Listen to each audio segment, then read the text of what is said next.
All right.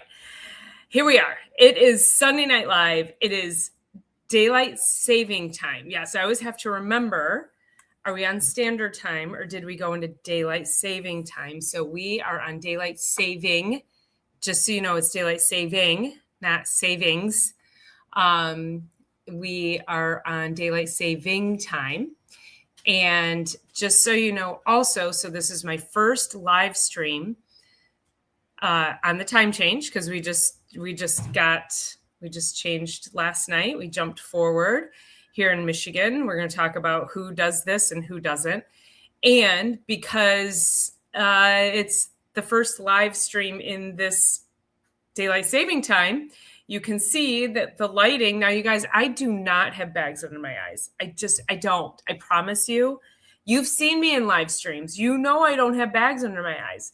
But the sunlight is so freaking bright that it makes me look like I have bags under my eyes, and I don't have any of my other lights.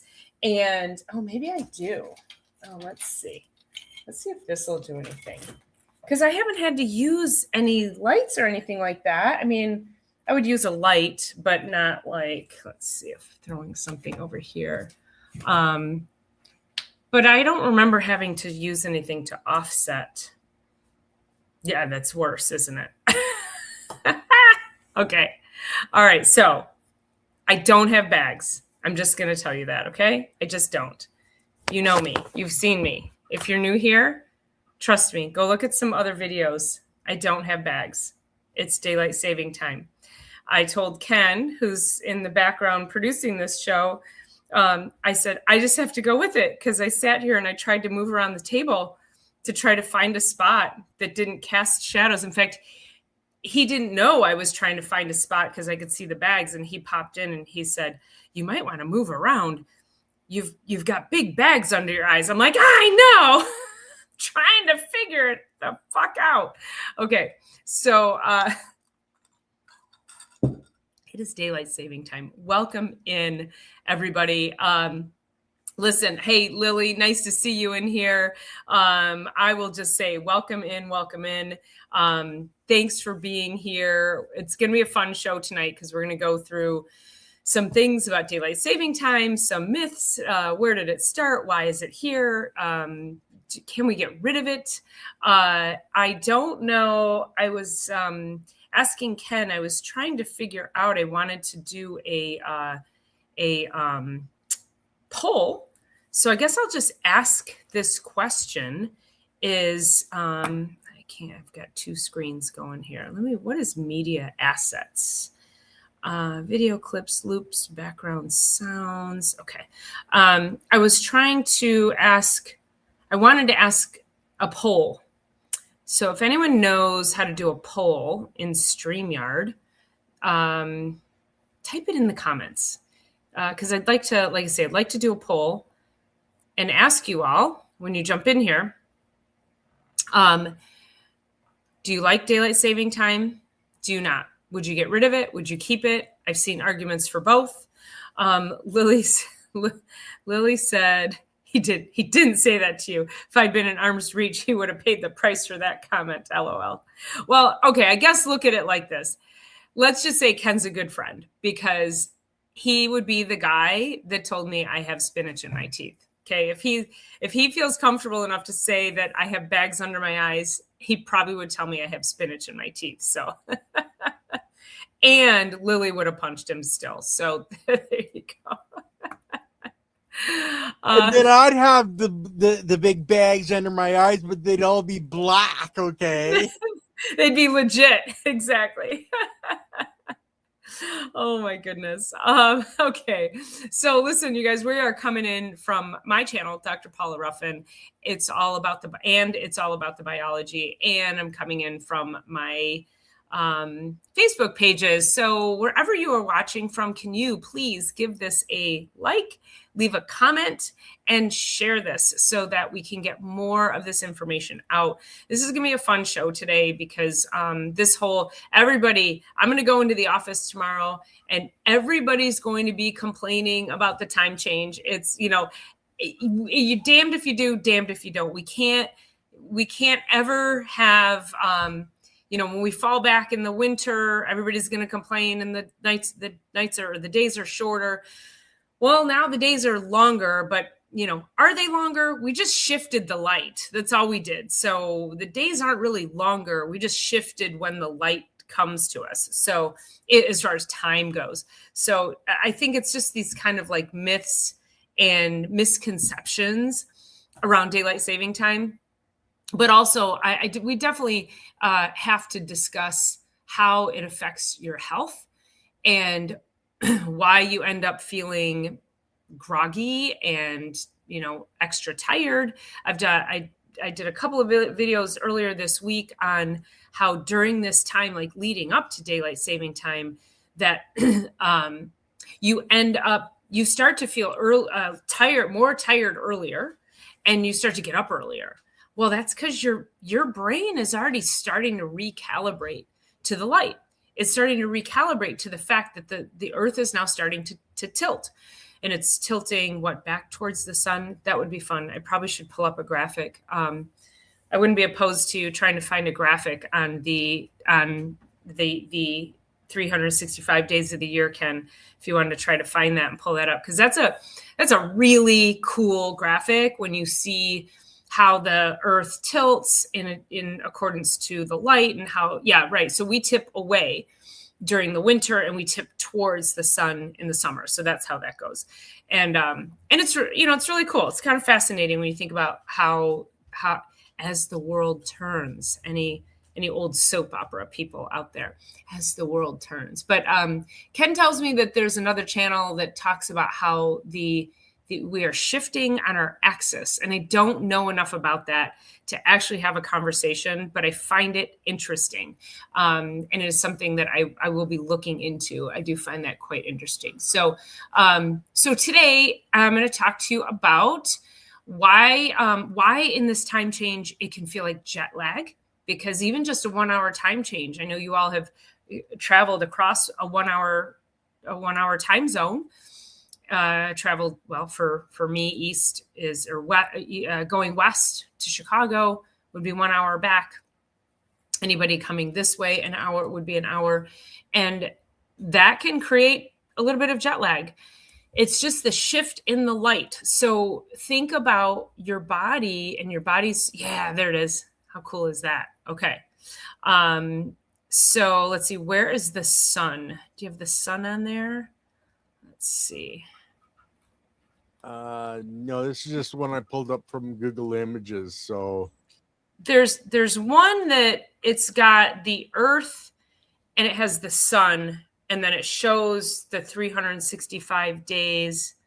So like that. That's cool. Yeah, let's show that. So so now what's happening is we're tipping towards the sun, and so we have the angle of the light is different, and then the intensity of the light is different. And then of course during winter we tip away.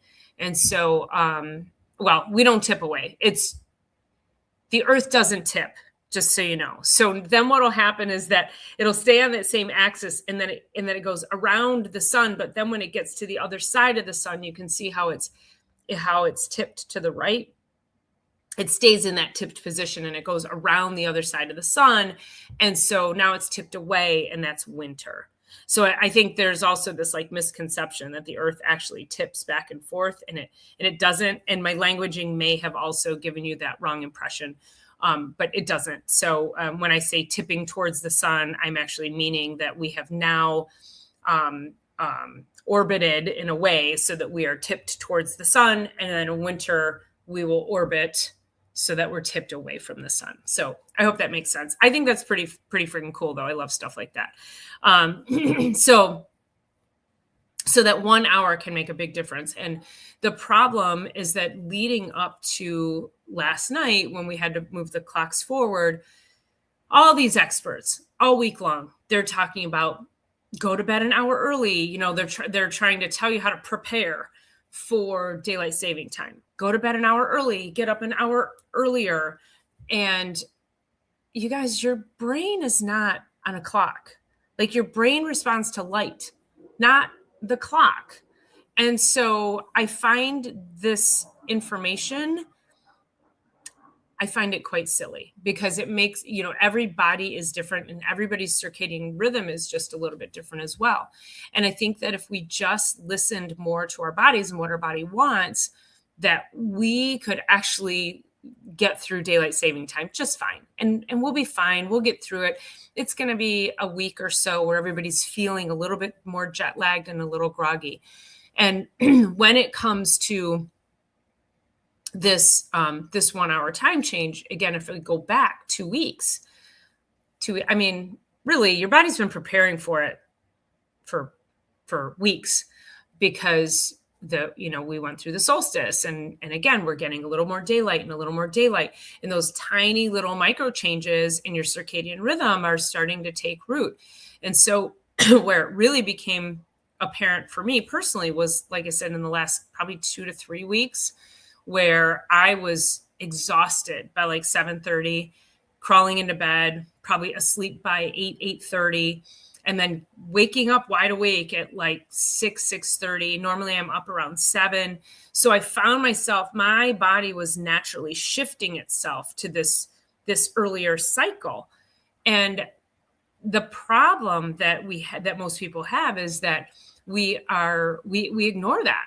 We got to fight it out. We tell ourselves, oh my God, it's 8:00. I can't go to bed this early, but you should, and you can, and you should, because your body is talking to you. And when we override these signals, when we're overriding our brain, we're overriding our nervous system, we're trying to override Mother Nature and our circadian rhythm. And that's when we get into this chronic state of like, it stresses your body out. And then what happens?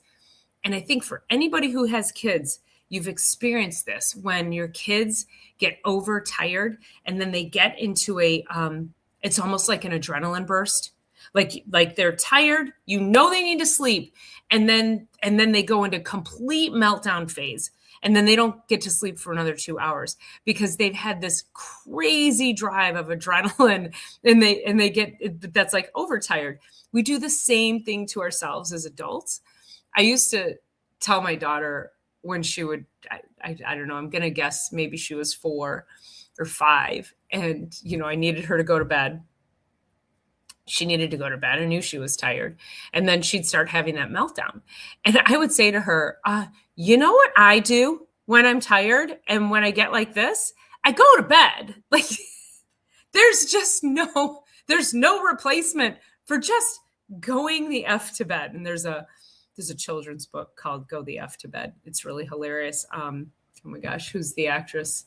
It's a really funny book, you guys, for a great book for any parent. So anyway, okay, just a reminder, if you're just coming in, because it's daylight saving time and it's my first live stream during this time, I'm at the same table that I'm always at on my live streams, but for some reason it's casting shadows on my under eyes, making it seem like I have these big giant bags. And I don't, just so you know, but we're going with it. I told Ken, I said, I got to go with it. This is the reality. This is live television. Lily says the areas of Canada that have 24-hour daylight are often called midnight sun, located far north within the Arctic Circle in the territories of Nunavut and Northwest Territories and the Yukon. Yeah, so those areas, so we'll call those like the outliers. So yeah, they have this, and I don't know if they, I tried looking up, I think some of those areas do a time change and some don't, but really the impact that a 1 hour time change is going to have on a state that has, or an area that has 24 hours of sunlight or 24 hours of darkness or duskiness or whatever it is, what's that going to do?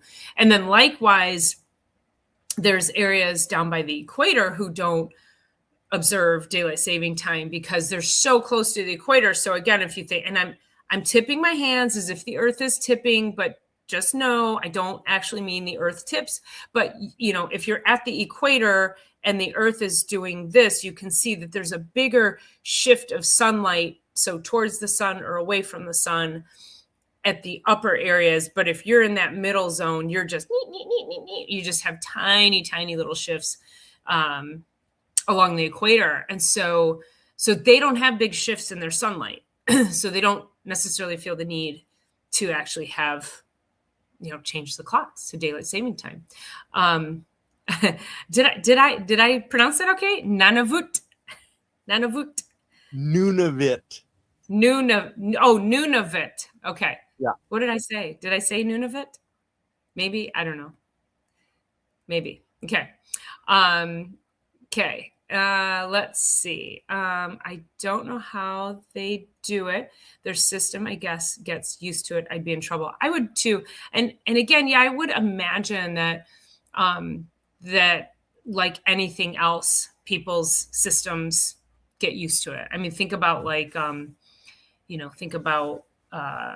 shift workers, people who have to, who work a midnight shift, and then they're up all night, and then they have to try to sleep during the day, and their bodies get used to it. But honestly, I've had a lot of patients over the years who are shift workers, and many of them have some kind of chronic health issue.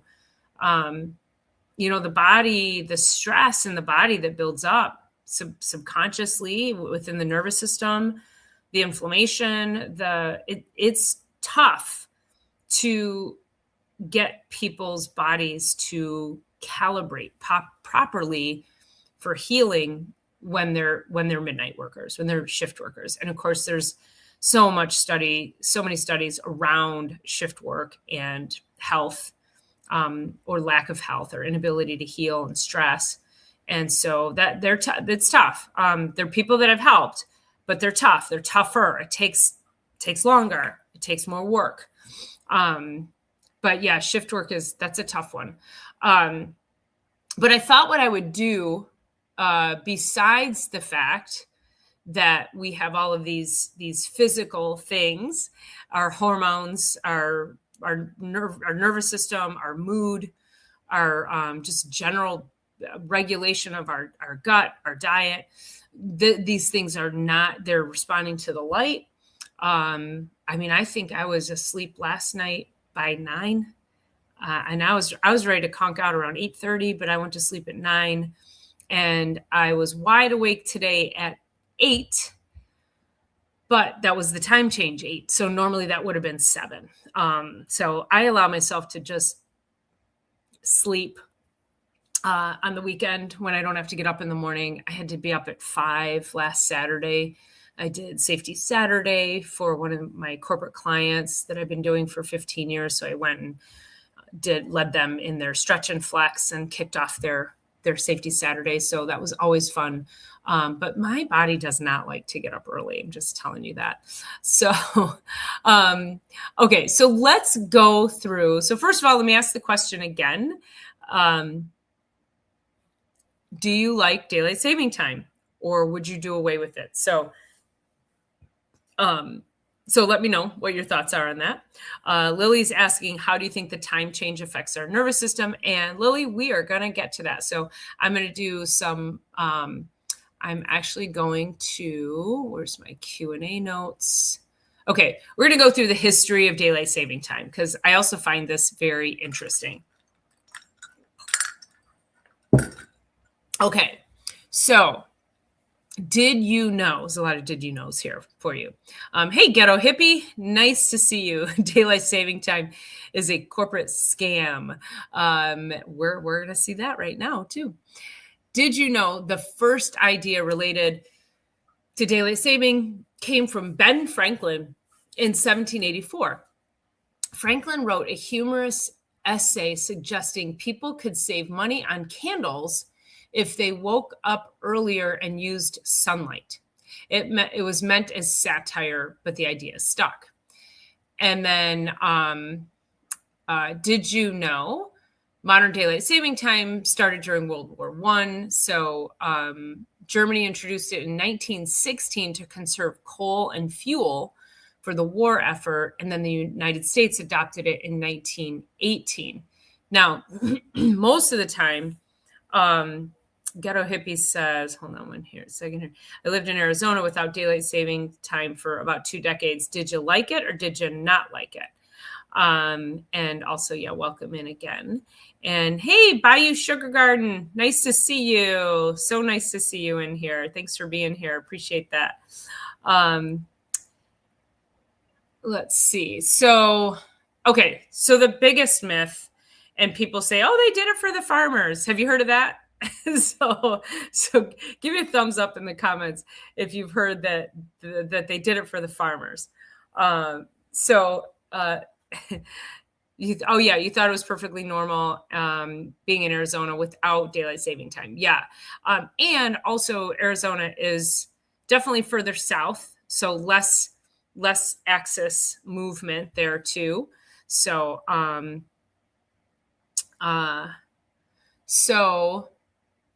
the whole farmer thing, I had the history of how it came about. Oh my God, where'd that go? Okay, I might just have to scroll down a little bit further. But I mean, think about this too, you know. So they tried to get us to buy into the fact they did it for the farmers, but the cows aren't on a clock. Farmers aren't on a clock. Farmers get up when the sun comes up, and they work through as much daylight as they possibly can. So if that daylight is from 6 a.m. to 6 p.m., that's when they're working. If it's from 7 a.m. to 7 p.m., that's when they're working. They might get up a little bit earlier. But my whole point is that the cows don't just suddenly shift when they need to eat or be milked, or, your crops don't suddenly go, oh yeah, you can harvest us, an hour later now. This whole nonsense of it was the farmers. In fact, the farmers were actually the loudest critics of daylight saving time. And they actually were the ones to get it repealed after, I think, World War II. Might be one. I think it was 2. It's somewhere further in my notes, but World War I. No, there it was. Okay, so the United States repealed it because the farmers were trying to get it repealed. So they ended it in 1919. So farmers fought it. They hated it, and then they were actually so loud that they were actually able to get it repealed. So then, though, it came back during World War II. And from 1942 to 1945, the U.S. used year-round daylight saving called wartime. And so this was about energy conservation during wartime. So shifting the light. So again, it's not about the time as much as it's about the light. Shifting the light, the timing of the light. So keep that in mind. And Ghetto Hippie says, we work with nature. We have to work with nature, right? And Ghetto Hippie also says, as a former farmer, it's a scam. Yeah. Like what? No. My ex-boyfriend was a farmer. Like, he didn't need the time change to know when to go out and feed cows. So then they had year-round daylight saving time. So some people have argued that we should actually move to daylight saving time year-round. Again, you're just shifting. So the day is going to be shorter. We still have the same amount of light. It would just be what the light would be a little bit later. So instead of getting dark at 5 after we go back, now it would probably get dark at 6. I mean, pick your battles, right? And Jay says, hey, Jay's over here from, she's hopping over from Facebook. Thanks for being here, Jay. She says, who does it benefit? Yeah. Who does it benefit? Yeah, well, and you all know that, that we can't win at this point. We get rid of it. People are used to it. Even though they bitch about it, they're used to it. Then you get rid of it, and then suddenly there's going to be an uprising of, well, I didn't know it was going to be this many hours and this. So, like, if we stayed at this timeline in the middle of summer, so let's say like this at the summer solstice, it wouldn't get dark till what, 11? Because I think like what's our longest day in the summer goes to like almost 10. So it wouldn't get dark until like 11. So it'd be lighter, a lot later if we stayed on this. No, is that right? No, I'm getting that wrong. Anyway, I gotta go back. There's a whole nother chart too, so that tells you about that. I might have a chance to pull that up here while we're on it, but let me go ahead and finish my did you knows. Okay, so okay, so they wanted to do, or they did, from 1942 to 45. During World War II, they had year time, called it wartime, and they had it year round. Did you know that the time change wasn't standardized until 1966? It's a great year. It's the year I was born. Before the Uniform Time Act, towns could choose their own dates for changing the clock. Some cities were literally on different times than nearby towns. It was chaos for transportation and broadcasting. Could you imagine? Can you imagine, like, you know, there's towns 2 miles that way and 3 miles that way and a mile that way and a mile that way. Can you imagine? That would be like an absolute nightmare.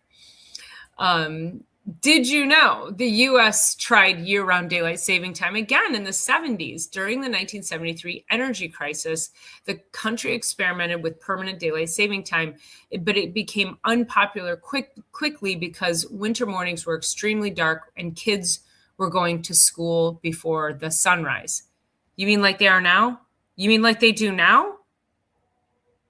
I mean, these kids have to be at the bus stop at like 6:30 in the morning. It's pitch dark.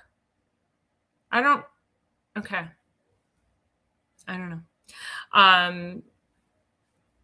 Did you know most of Arizona and all of Hawaii don't observe daylight saving? So we knew that. They keep the same time year round, and many countries near the equator also skip it because of daylight hours. So as I was mentioning earlier, is they don't have the drastic, because they're at the equator, it's very little tipping. But Alaska, let's see. Alaska experiences extreme seasonal daylight. Some parts have 24 hours of daylight in summer and very short winter days. So even though Alaska does use daylight saving time, the natural variation in sunlight already dwarfs the clock change, right? So yeah, not much benefit there. Okay. Let's see. We got Jay says, no one wants it light at 10 or 11. Yeah, I mean, 10 o'clock in the middle of summer, you know, the only time that's tough is like if you do have to get up early the next morning. And for me, I'm usually in bed by, 9:30 anyway. I have a 7 o'clock meeting every Thursday morning. That puts me up super early. I have to be up by 5. So, yeah. Lily is subscribing to Bayou Sugar Garden. She's got some great content over there. So go ahead and give her a follow. The loofah video. Ooh, that sounds good. I got to go follow that one too. I think I'm in zone 6 here. So, all right, let's see. So more fun facts. Did you know the springtime change is harder on the body than the fall because we lose that hour of sleep? It's more disruptive than gaining an hour in the fall. Now, some people will say that. I feel like I don't know if that's more anecdotal when people say they do better. I actually, when we go forward an hour, this, like for me and my body on daylight saving time, my body does so much better. So, pick your battles. But here's the problem though, with jumping forward is that there are studies that show that there have been more health effects for people. So more heart attacks. Now, I don't know the number of heart attacks, but there's been it's a significant enough increase that they've measured it to say there's more traffic accidents, more workplace injuries, and more heart attacks. And so they claim it's from the sleep disruption. again, is it the sleep disruption or is it the circadian rhythm disruption? Because again, it's your brain, it's biology, and does it disrupt your sleep, or are you ignoring the signals that your body needs to be sleeping? And that was the whole thing I talked about earlier, is that you have to listen to what your body is telling you. If you're tired, you have to go to bed. And likewise in the morning, and this is why I don't put blackout curtains in my room. A lot of experts will say, if you have trouble sleeping, you shouldn't have like lights coming in at night. You should put blackout curtains. Like you can't, and I have to say, I have to put black electrical tape over the little glow of my television brand. You know how that glows. There's a red light on your little cable box. You start to think about, like, you have lights coming at you from all over the place.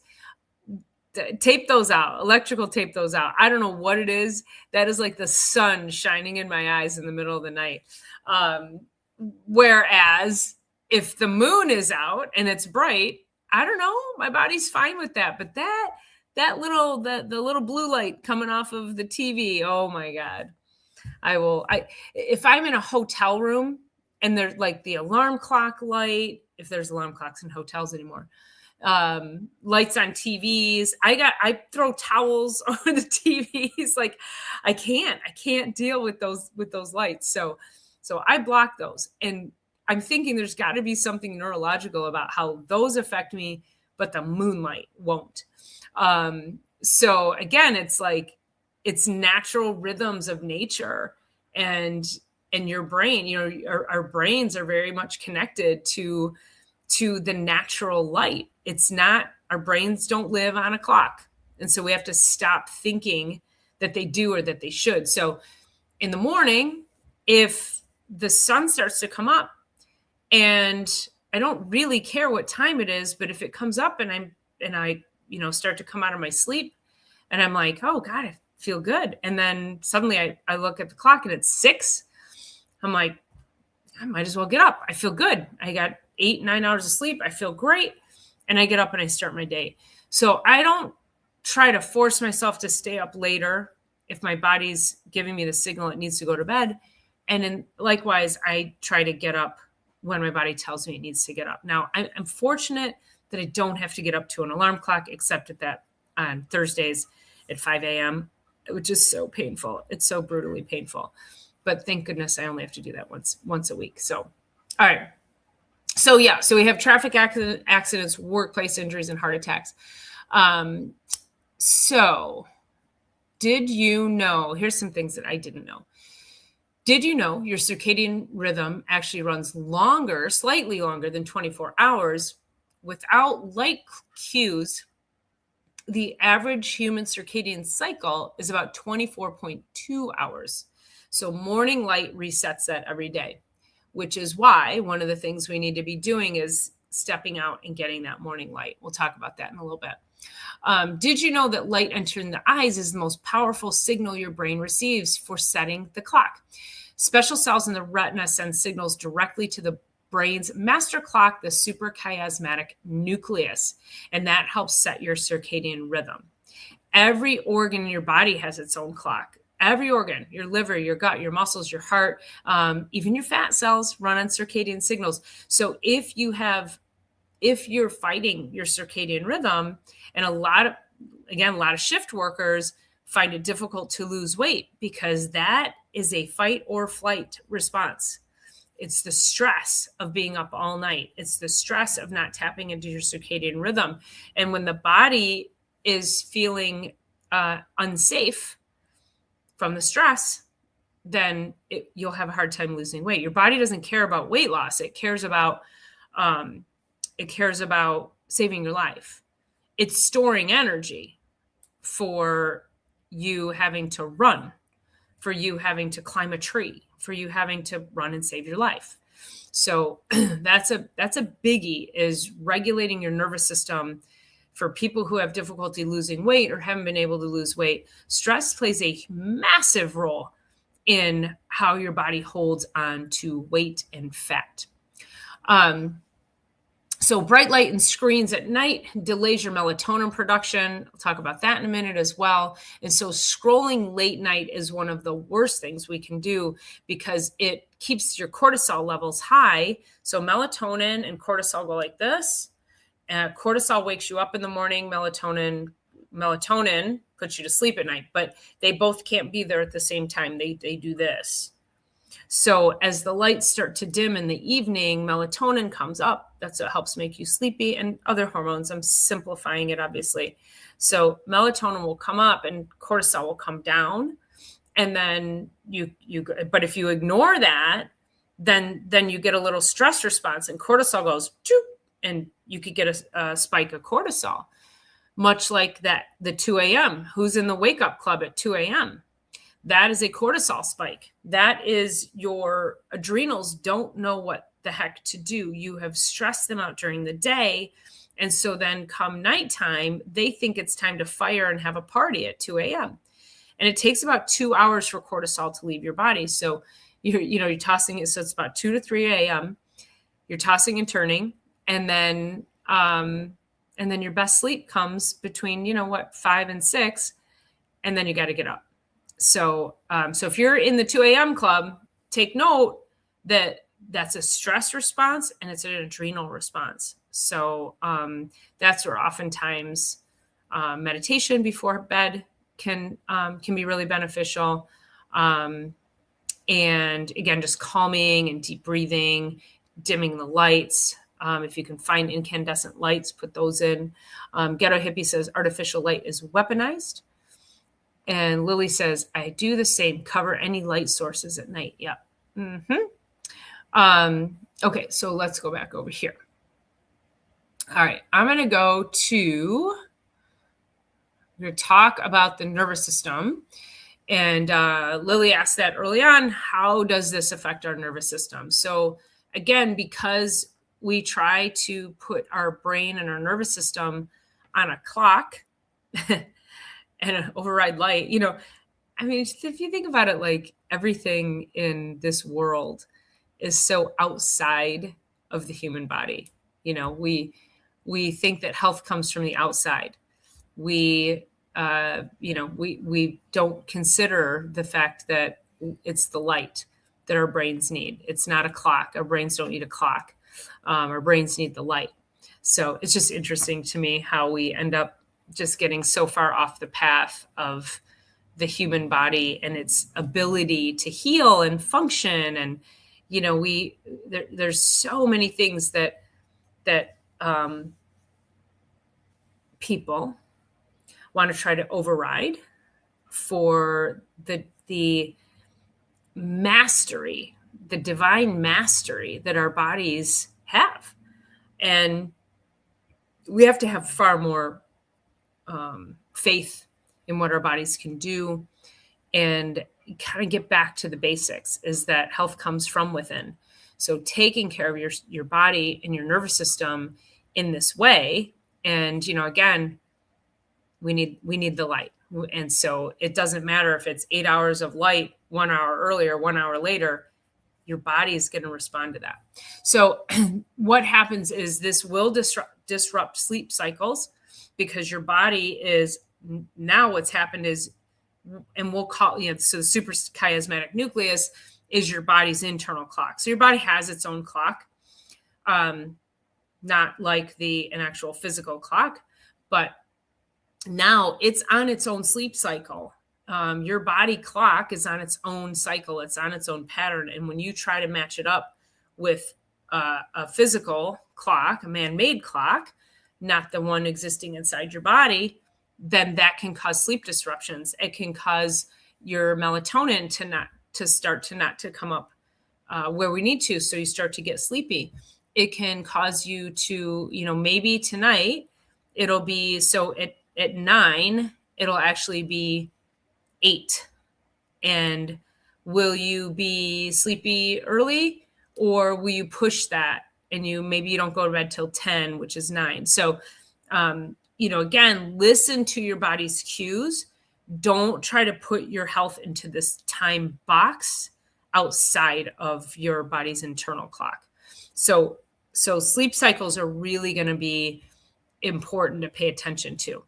And so Jay's asking, how do we reset? So that's what we're going through right now. So also just a couple of things about the nervous system and what it does is so your nervous system must sleep. So you do have to respect these sleep cycles. And if it doesn't sleep, it doesn't clear the brain out. And if it doesn't sleep, it doesn't heal. And a disrupted night's sleep can cause an inflammatory cascade in your body. So again, it can create stress when you don't get the proper modes of sleep. So getting your proper rest and making sure that you are managing those sleep cycles properly. So no caffeine past noon. I usually say now some people will say, oh gosh, I can have a cup of coffee after dinner every night and fall right to sleep. My dad was one of those people. These are who we call good methylators. They can clear stuff like that very quickly from their bodies. Interestingly enough, I can't do that. If I have caffeine much past noon, it will affect my sleep. Every once in a while, I might be able to have a cup of coffee, maybe by 1, but I really am mindful of my caffeine intake. And if I do, like if I have a cup of coffee around 2:00, I'll be like, oh yeah, I'm going to pay for this later. So I don't do that very often, if at all. But so be mindful of how you're setting yourself up for sleep. So no caffeine. Try to eat at least 2 hours before you go to bed. Try to have finished your meal at least 2 hours before you go to bed. Again, it's not always possible for me. There's, I work till 6. I see patients till 6. I'm not usually home till 7. Then if I haven't prepared and meal prepped, I might not sit down and eat until 8. And then I'm in bed by, 9:30. Sometimes it is what it is. And there's this whole narrative of, if you eat late at night, you're fat. Well, I'm not fat. And this has been my cycle for years because that's been my work schedule. So it really comes down to the quality of food that you eat.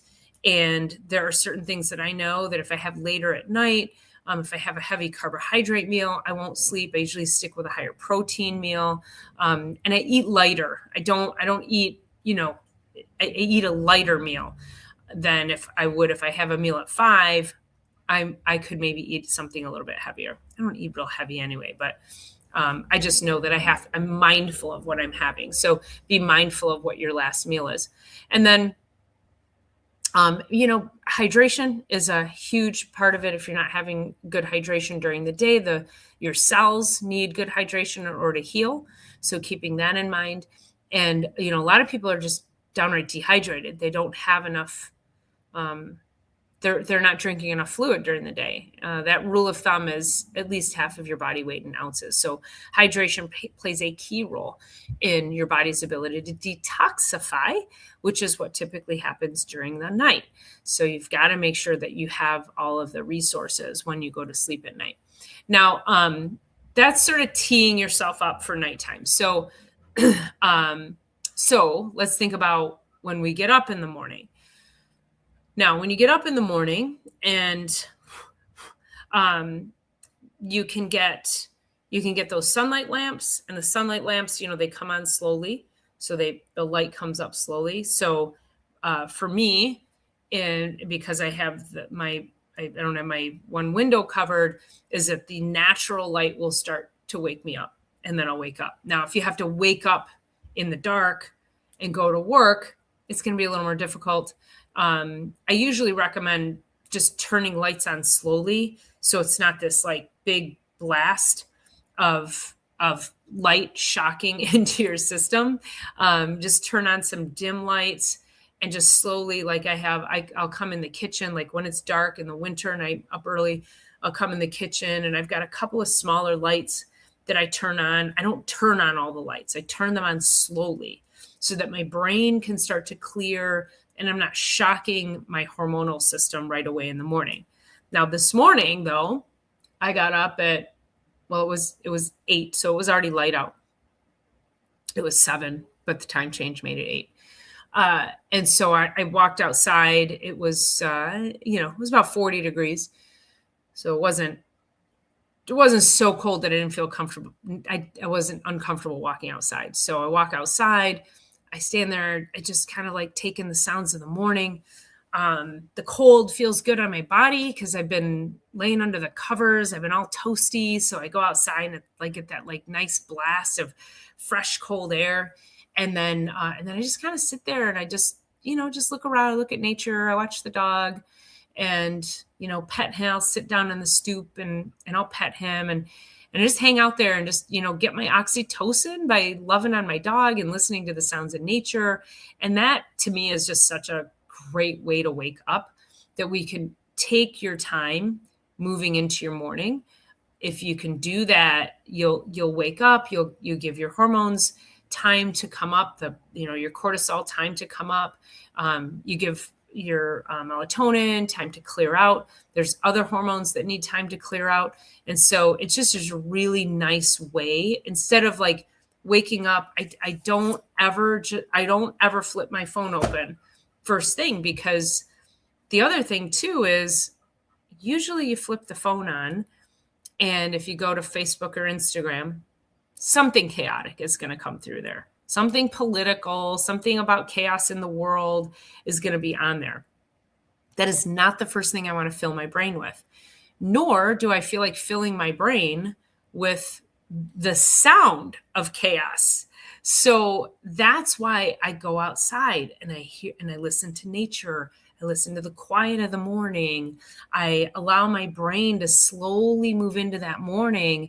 And then, I'll like, put some affirmations on, or I'll read my own affirmations, or, listen to a little bit of music. And then, I do like me some, political chaos here and there. So I may tune in or not, but it's not like the first thing I choose. My mom was, oh my gosh, my mom had, every room you went in, there was either a radio on or a TV on, and it had, some news station on. I was like, oh my gosh, literally since I was a kid. So I'm not quite like that. I do try to protect my nervous system. And that's one of the biggest things, is not going straight into the chaos of life, and just allowing your body that moment to just be in peace. You'll have plenty of time to be in the chaos when you get out of your home, but just try to protect your nervous system. Think about it like that. You have to protect your nervous system from all of that, because it builds anger. There's so much going on in the world that it builds anger inside of you. And if you're somebody who does watch those kinds of things, whether it's YouTube or Instagram and or TV, like whatever you're doing, I want you to pay attention to the angst that builds when you watch that. And then it becomes addictive. And here's what happens. You watch some, and then you're like, oh, I got to have more. I got to have more. And you become addicted to the chaos and the negativity.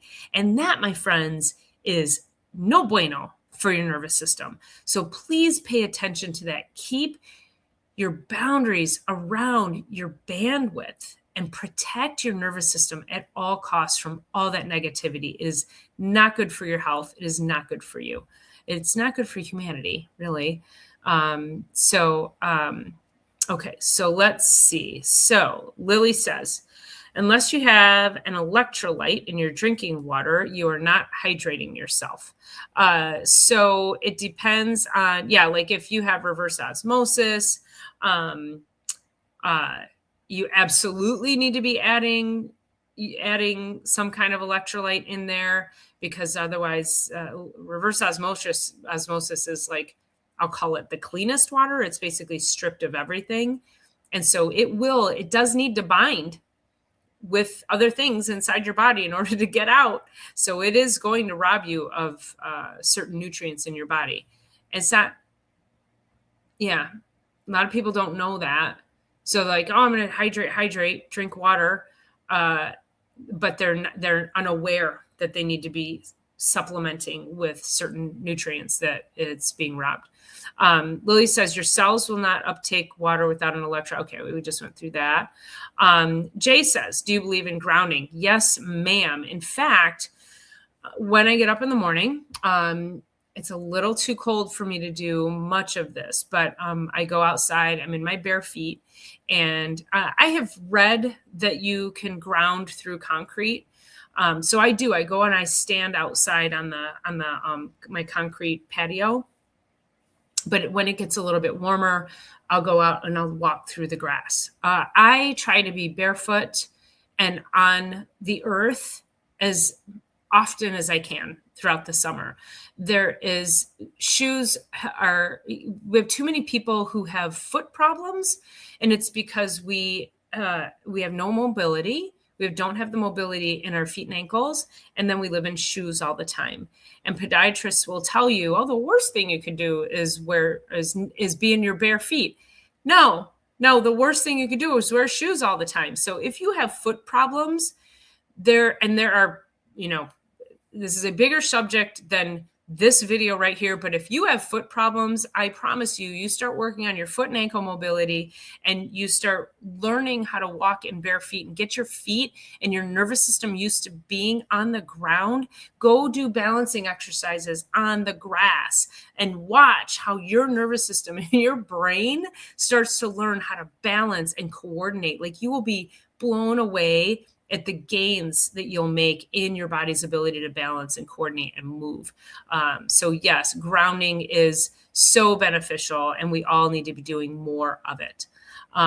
Again, just reminding everybody to hit that thumbs up button for me. If you are on my channel, Dr. Paula Ruffin, jump on over to It's All About the Biology and give them a subscribe as well, and vice versa. If you're coming in from It's All About the Biology, please be kind and head on over to Dr. Paula Ruffin and give me a subscribe over there.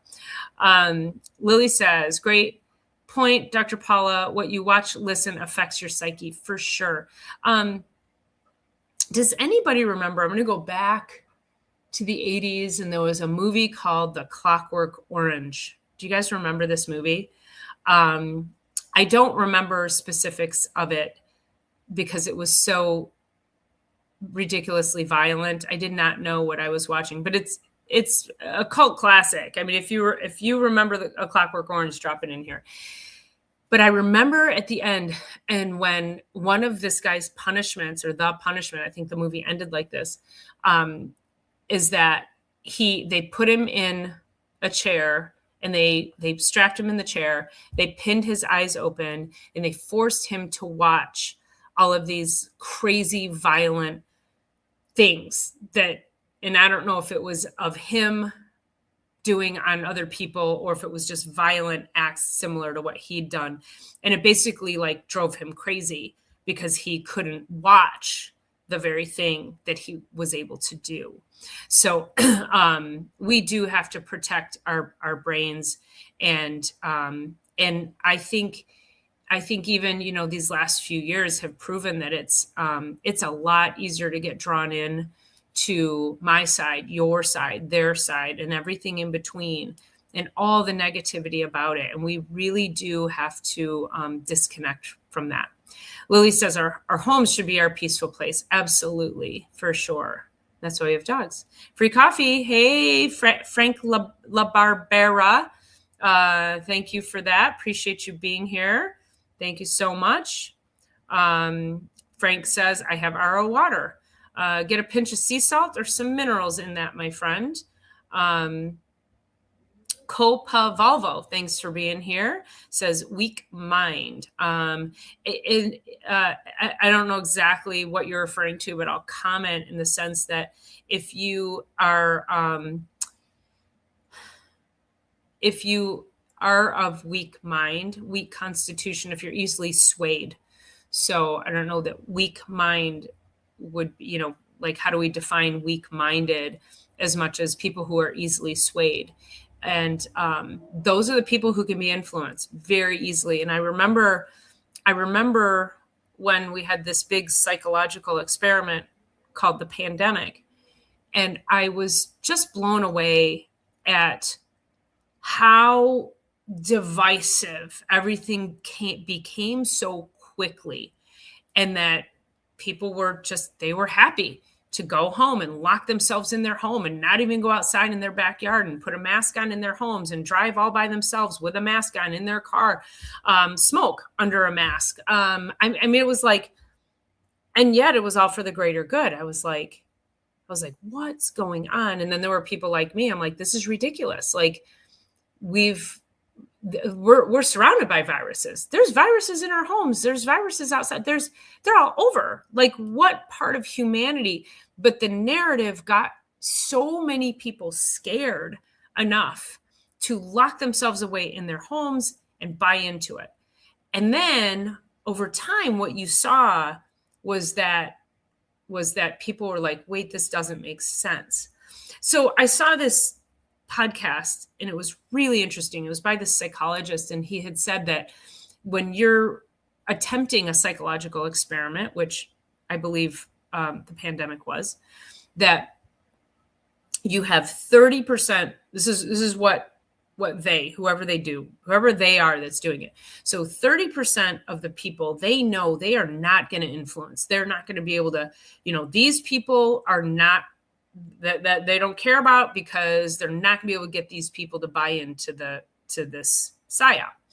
30% of the people, they will be able to control lockstep, like with just like that. Like these people, this 30% will do anything and everything that they need them to do in order to pull this off.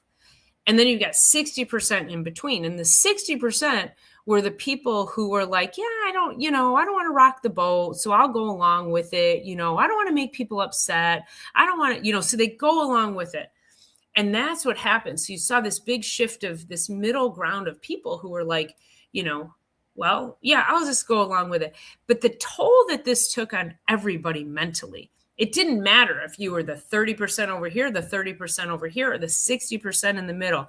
Everybody's psyche took a hit because it was stressful. The whole thing was incredibly stressful for everybody, regardless of your thoughts and beliefs around it. And I think we still have a little PTSD around that. We start talking about it and we're like, yeah, but nah, and then we get mad. Whew, we got to be careful, don't we? Lily says, Jay, young grounding is so good for your health. Jay's over on Facebook, Lily, so she can't see your comments unless I put them on the screen. So I will be sure to do that. Frank LaBarbera says, my girlfriend likes walking around barefoot and more. Yeah, that's kind of how I am. And when it starts getting warm, I'm like, we call this the naked household. My daughter's friends will come over, and I mean, they now know that if they come over, like and I'm not like sitting watching TV naked, but if I get out of the shower and whatever and walk around, I might make lunch or whatever. But yeah, if her friends come over, I'm like, it's my house, so if you don't like what you see, like, you don't have to be here. So, and they're just so used to it now. And my daughter's the same way. We just sort of walk around freely, good body. What is it? Body, not body consciousness. What do you call that when you're like confident? Body confidence? Yeah. So, yeah. Yes. So there's that. Yes, I know. We're in good company. We're in really good company. All right. So let's see what else I had. And if you had any questions with regards to daylight saving time, how your body's feeling, what that feels like for you, just go ahead and drop them in the screen in the comments. But the biggest lesson is tonight, listen to your body. Listen to what your body has to say. If it starts getting sleepy earlier, listen to it. Don't fight it. Yes, thank you, Jay. Body image. That was the simple word I was looking for and could not find it. So thank you. Yeah, so listen to what your body says. Give it the rest it needs. don't try to override it. I think when we try to override biology, this is what gets us in trouble. And I think we do this in more ways than one. We just, and I think just going around the thinking about the whole sleep issue is that's probably the biggest thing that we override is sleep and rest. And I did a video earlier this week on naps. I did about a 3-minute video on the time change, and I posted that. And then somebody asked a question, are naps good or bad? And so I did another 3-minute video on are naps good or bad? And I'll answer that question for you right here. And I'll drop that video here if I can find that real quick. Oh, you know what? I don't think I put it live on YouTube yet. Let me see where that's at. Yeah, I don't, yeah, it's a short. Yeah, I need to, I have to process that and put it up there. I don't have my show notes in there yet, so I'll do that. But anyway, so naps I'm not a napper, but when my body feels like it needs a nap, it usually means I'm coming down with something. So I will nap. There's studies done on napping. And this one particular study said that a 26-minute nap, and why 26 minutes, I don't know, but a 26-minute nap can dramatically help with mood, with cognition, with energy, and with overall sleep at night. And so listening to your body, if you can nap, if you can take a quick nap. I mean, I know so many people that take power naps and they feel amazing. The other thing, another study said was don't nap after like 3:00. And I thought, geez, it's kind of interesting because people come home from work and they're like, I got to take a quick nap before dinner. And they'll do like a quick nap and then they have dinner and then they hang out with their family and then they go to bed. So the overarching message was do what feels right for your body. Now, if you get into like a 2-hour nap, which is typically where I go, because I know like if I feel like I have a nap coming on, like I'm like, I got to go and I got to go down, and I'll sleep for, hour and a half, maybe 2 hours. And then I'm able to go to bed at night because it usually means that I have a virus or something. So yeah, when that happens, I'm like, oh, I need lots and lots of rest here. But yeah, if you can keep your naps short, and if you're not, let me rephrase this, you can't out nap a poor sleep hygiene. So if you're napping all the time because you don't sleep well at night, we have to fix that nighttime process. And if we fix the nighttime process, then you may not want or need the naps during the day, or they just become a bonus. But if you have poor sleep hygiene, that must be fixed. We've done so many videos on sleep on this channel. So just make sure you subscribe, and you can go scroll through and you can find all kinds of shows on sleep that I've done. So I've done quite a few on Sunday Night Live. I think most of my sleep videos have been on Sunday Night Live. Lily says, I think I was more affected by daylight saving time change when I was working. Now that I'm retired, I adjusted more easily. I think that too. That's what I was saying earlier, is that people who have to get up, like people who have to get up early, use the clock, use an alarm clock to get up. Now we've changed the time and we've shifted the light. I do think those people are far more affected. I still work. I'm not retired, but I also have the privilege of not having to wake up with an alarm clock on my other days. I'm just naturally awake by like 7. Actually, now that I think about it, I probably have to set an alarm for tomorrow because my body's going to want to sleep till 8. I need to be up by 7:30. So, I might have to use an alarm for a couple of weeks till I get used to it. Jay says, I read a study that said people who nap live 7 years longer. Yeah. And it's like, it's an interesting study. I don't know. I don't know how true that is, but people who exercise live longer. Do the people who nap, are they exercising? Again, without knowing the content of that study. But yeah, it's just interesting. And like I say, listen, napping can be incredibly beneficial. So I'm I'm not saying that. I'm just saying if you're using it as a way to override poor sleep habits, then you got to think twice about what you're doing. Lily says, I enjoy my naps. Jay, she's shouting out to Jay, yay, bonus 7 years. That's great.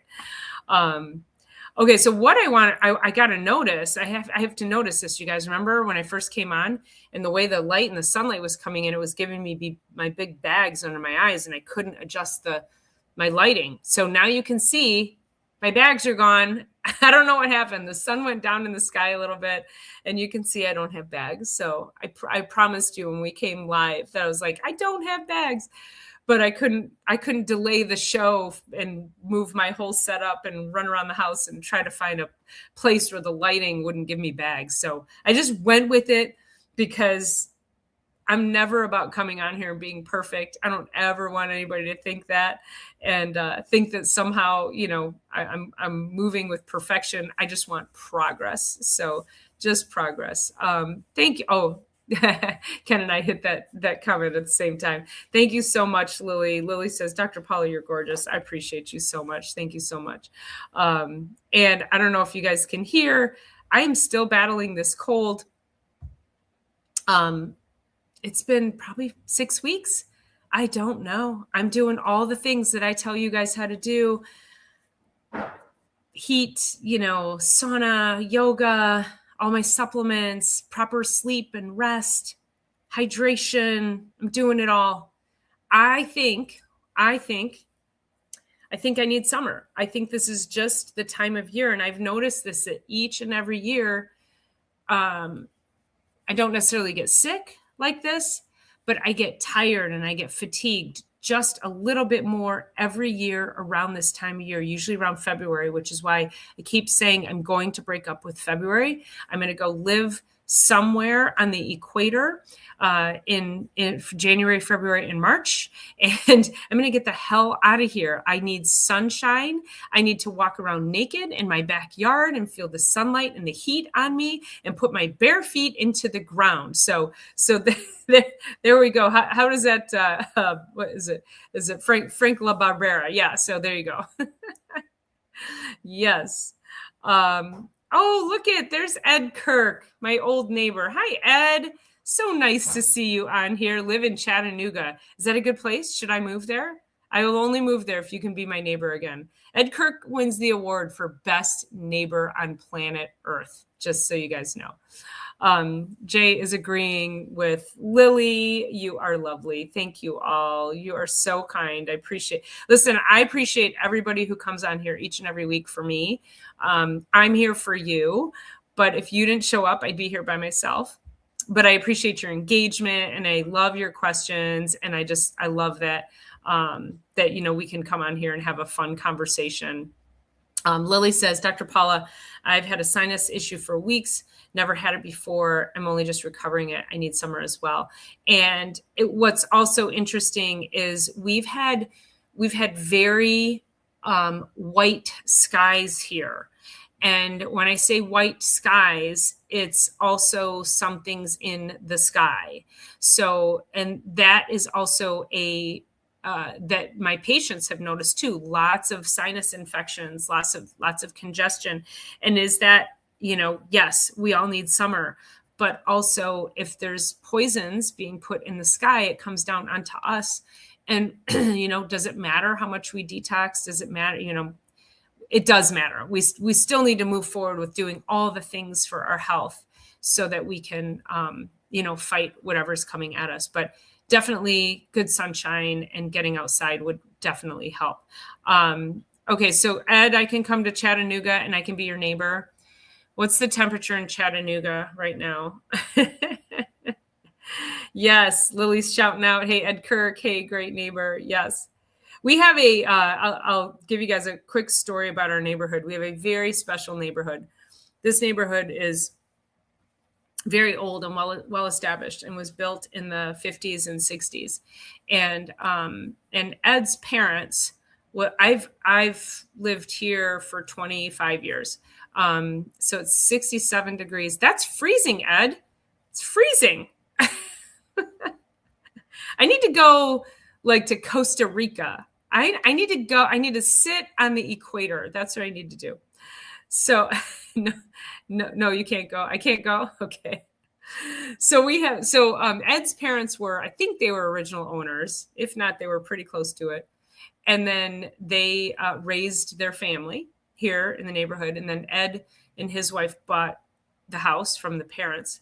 And then he raised his kids in that house. We have so many generational homes in this community. Like, it's crazy.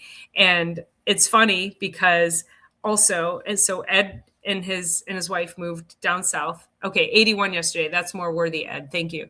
And so they left after I don't know how many years. Ed, you lived here. You could probably drop that in the comments too. Yes, we do. They're brick homes. They're all, they're the one behind me is sided, but so Ed.